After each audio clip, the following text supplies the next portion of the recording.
What are chords, and why do they sound so good? I'm going to try my best to explain the most common chords and their names, as well as intervals, harmony, and why chords are built and named in the way they are today. You don't need to know anything about music theory, anything about reading sheet music, but if you do, I hope there's still stuff to learn from this video. I struggled to learn chords when I was first starting out with music theory because it's difficult to find a good video out on YouTube.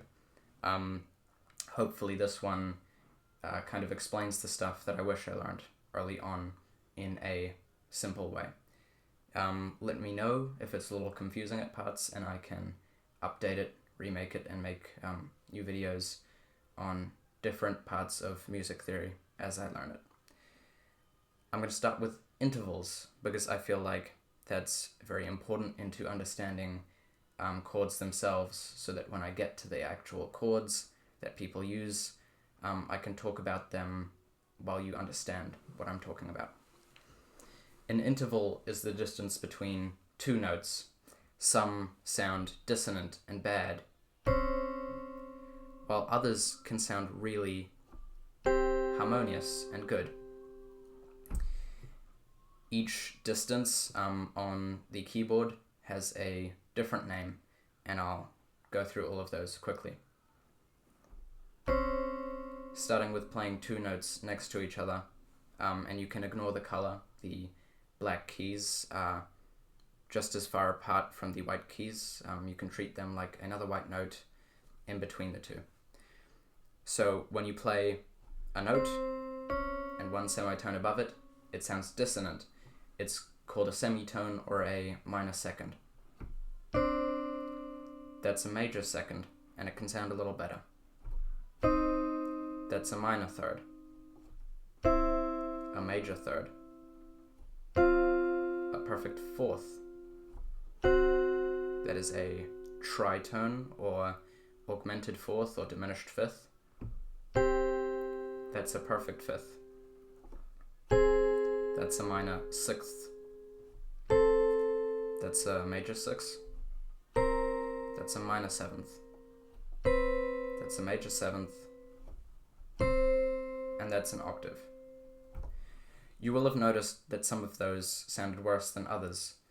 The best sounding ones are the octave and the perfect fifth.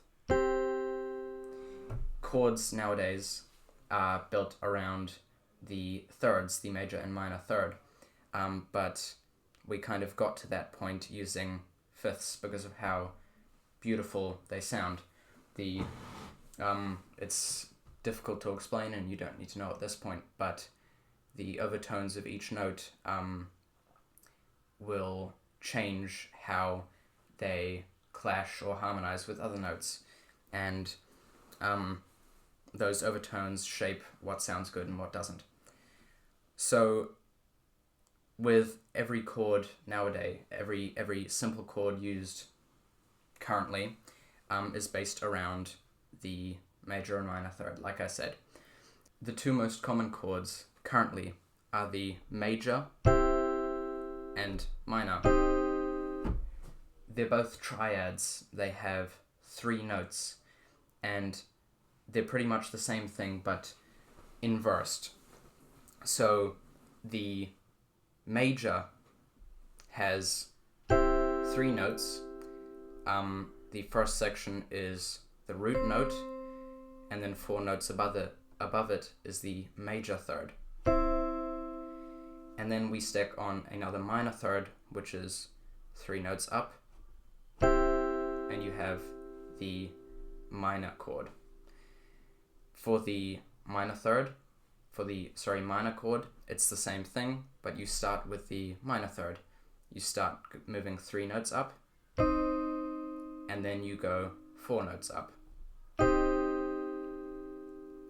It sounds good because we have stacked these harmonious intervals and ended up with the fifth that complements the root note, as well as the major or minor third, that both complements the root note, but also the fifth, because the fifth is the major or minor third to the major or minor third, the middle note. It all works well together. But you can also have other chords, like the diminished chord. It sounds a little odd. It doesn't have a perfect fifth. It's where you stack two minor thirds. So you move 3 notes up and then 3 notes up again. You can also have the augmented chord, which is a major third and a major third. 4 notes up and 4 notes up again. Both of these sound off because they're lacking that perfect fifth, that resolve. It's the most harmonious interval that isn't an octave. But they're used to create tension in music, and they're important to know just in case. All of those were 3-note chords, triads, and they're the most simple chords that you will hear in everyday music. But you can continue stacking thirds and major and minor thirds to create longer and longer chords. Let's start with a major chord. It's happy, it's nice, the minor is sad. But if we get a major, which is a major third and then a minor third, and we add another major third,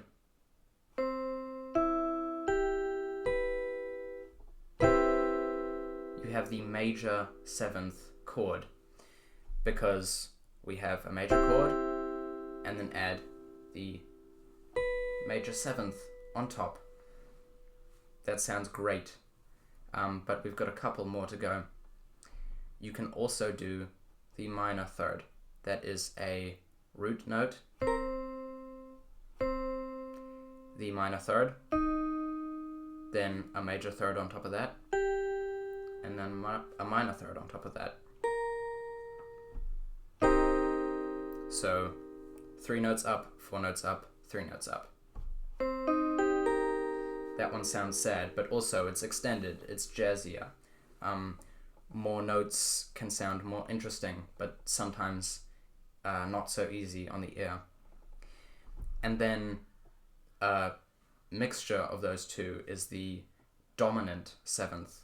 That's where you play a major, but instead of adding the major 7th on top, you add a minor 7th. So it's a major interval, then, a major third, a minor third, and then another minor third.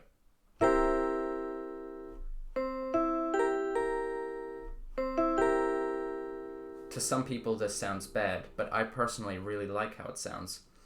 It's used in jazz. Often the blues uses the dominant 7th chord. When you're writing these out, the major 7th is spelt as the letter of the first note, and then a capital M, and then a 7. The dominant 7th is written as the root note, and then the 7th straight away. And then the minor 7th is written as the root note, and then a lowercase m, and then a 7. Now, you can keep going. You can keep stacking thirds to create longer and longer chords, but eventually it does start sounding uncomfortable. We can go for a simple 9th chord, so that is a major 7th, and because we're ending on a major third interval, we can add another minor third, and that is a major 9th chord. Now, hopefully at this point you can understand how to name them yourself, but a quick recap. With the triads, we have the happy one is a major, sad one is a minor,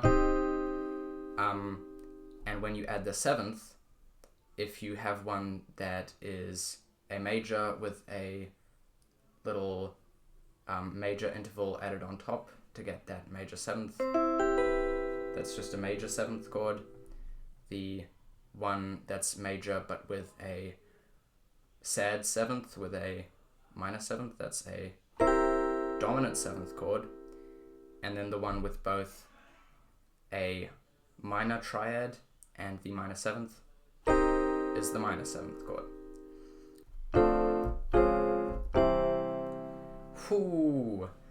Okay, so I did a lot of talking and not all of that made as much sense as I would have liked it to, but hopefully now you at least understand a little more about chords and how they're built. I do think I explained it a bit poorly, but as long as you understand, that's all that matters. If you don't, feel free to ask questions and I will try my best to explain it in an easier way. But have fun, enjoy learning about music because it really is an interesting subject that sucks you in. And thank you for watching. Goodbye.